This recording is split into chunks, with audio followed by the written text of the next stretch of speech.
Bismillahirrahmanirrahim. Assalamualaikum warahmatullahi wabarakatuh. Apa kabar teman-teman? Semoga sehat selalu dan dalam lindungan Allah. Amin. Hari ini kita ketemu lagi dengan pelajaran IPA mengenai sistem reproduksi pada manusia. Pada sistem reproduksi pada manusia ini, kita akan membahas 4 hal. Yang pertama, mengenai pembelahan sel. Kedua, tentang organ reproduksi pada laki-laki. Yang ketiga, mengenai organ reproduksi pada wanita. Dan terakhir, mengenai kesehatan dan penyakit organ reproduksi. Nah, pada materi pertama, kita akan bahas dulu mengenai pembelahan sel. Nah, untuk lebih jelasnya, Ustazah akan memberikan beberapa penjelasan. Mari kita mulai. Baiklah, kita akan masuk pada pembelahan sel, di mana kita harus tahu dulu sel itu apa. Bahwasanya sel itu merupakan unit terkecil penyusun makhluk hidup. Dan dalam tubuh kita itu ada sekitar 30-40 triliun sel. Masya Allah, lumayan banyak ya. Selanjutnya, bahwa pada pembelahan sel merupakan proses membagi satu sel induk menjadi 2 sel anak atau lebih. Nah, misalnya ini sel induknya.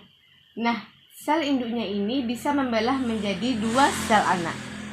Dia bisa membelah menjadi 2 sel anak. Nah, selanjutnya sel anak akan bisa membelah lagi, dan itu akan menjadi terus-menerus selama manusia itu hidup. Dan dia akan bisa membelah lagi, dan itu akan jadi terus-menerus. Nah, dia akan kalau kita sudah tua, maka proses pembelahan ini akan semakin lambat. Selanjutnya, apa sih tujuan pembelahan sel? Nah, tujuan pembelahan sel itu ada 3. Yang pertama, pertumbuhan. Yang pertama, baiklah teman-teman, kita akan masuk pada pembelahan mitosis. Pada pembelahan mitosis ini ada 4 tahap. Nah, 4 tahap ini kita bisa mempersingkat atau memudahkan mengingatnya itu pada PMAT ya.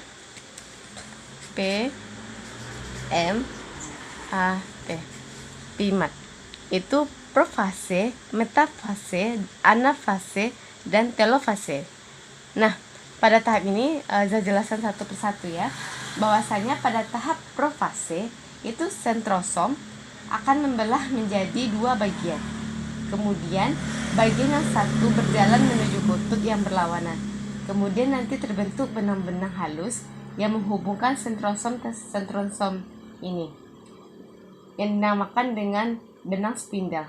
Nah, sementara itu membran inti mulai pecah dan rusak. Makanya digambarkan dengan gambar garis putus-putus, karena lama-kelamaan dia akan hilang. Garis putus ini ya. Di dalam inti sel terdapat benang kromatin. Pada tahap profase, benang kromatin ini mulai memendek dan menebal membentuk kromosom. Yang kedua, tahap metafase. Bahwasanya pada tahap metafase ini sentrosom sudah sampai ke kutub. Kemudian benang-benang spindel sudah jelas terlihat. Kemudian kromosom ditarik oleh benang spindel. Kemudian kromosom berbaris sejajar. Dia berbaris sejajar ya. Di tengah, karena disitulah pembelahannya terjadi. Selanjutnya, tahap anafase. Tahap anafase ini benang-benang spindel mulai memendek. Kemudian kromosom terbelah menjadi 2 bagian yang dinamakan kromatik. Kemudian kromatik ditarik oleh masing-masing sentrosom. Sentrosom ini ditarik ke atas dan ditarik ke bawah. Dia ditarik ya, ditarik ke sini, ditarik ke sini. Nah,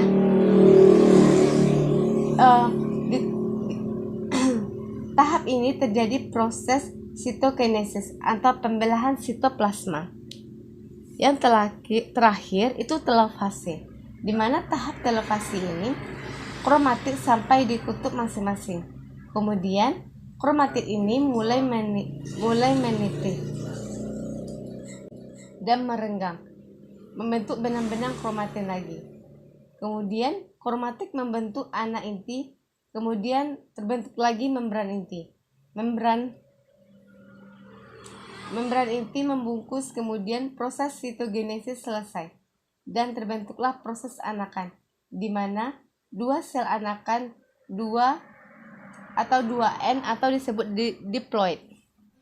Akhir itu adalah pembelahan meiosis, di mana pada pembelahan meiosis ini hampir sama dengan pembelahan mitosis.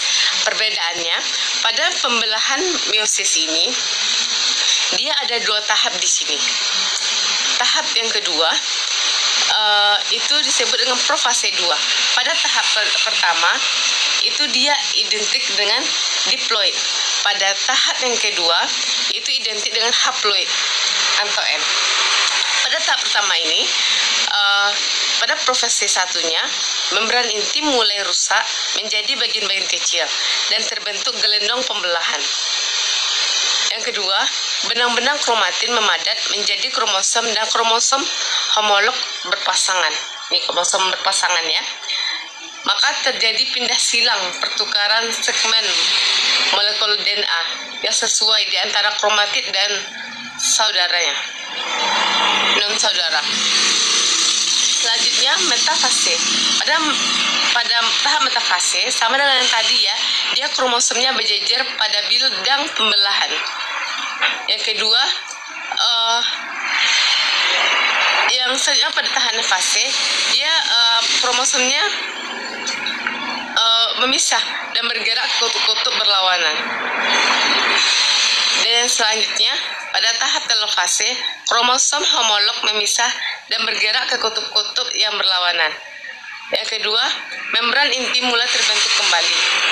Yang ketiga, sitokinesis menyebabkan terbentuknya 2 sel anakan yang bersifat haploid. Sifatnya haploid ya. Selanjutnya dia ada tahap lagi di sini pada tahap meiosis ini, yaitu profase 2, di mana di sini membran inti mulai rusak menjadi bagian-bagian kecil. Terbentuk gelendong pembelahan, kromatid mulai bergerak di bidang pembelahan. Yang metafase 2-nya, kromosom berjejer pada bidang pembelahan. Dia berjejer ya, tapi di sini dia ada 2 pembelahan di sini. Dia tidak satu lagi karena dia udah rata-rata dia udah haploid di sini ya. Kemudian selanjutnya kromosom berjejer pada bidang pembelahan. Selanjutnya kromatid berpisah 2 bergerak kutub-kutub yang berlawanan. Bisa ya. Yang selanjutnya adalah telofase atau nukleus, berbentuk kromosom terurai membentuk kromatid dan sitokinesis terjadi. Baiklah, sampai di sini video pembelajaran kita pada hari ini. Zah harap teman-teman bisa mengambil kesimpulan dari apa yang Zah sampaikan, dan teman-teman bisa buat nanti gambar tahap-tahap pembelahan mitosis dan pembelahan meiosis. Nah, setelah itu buat keterangannya supaya teman-teman bisa mudah memahami apa yang Zah sampaikan atau mengenai materi pembelahan sel. Baiklah, sampai di sini pertemuan kita pada hari ini, dan sampai di sini video hari ini.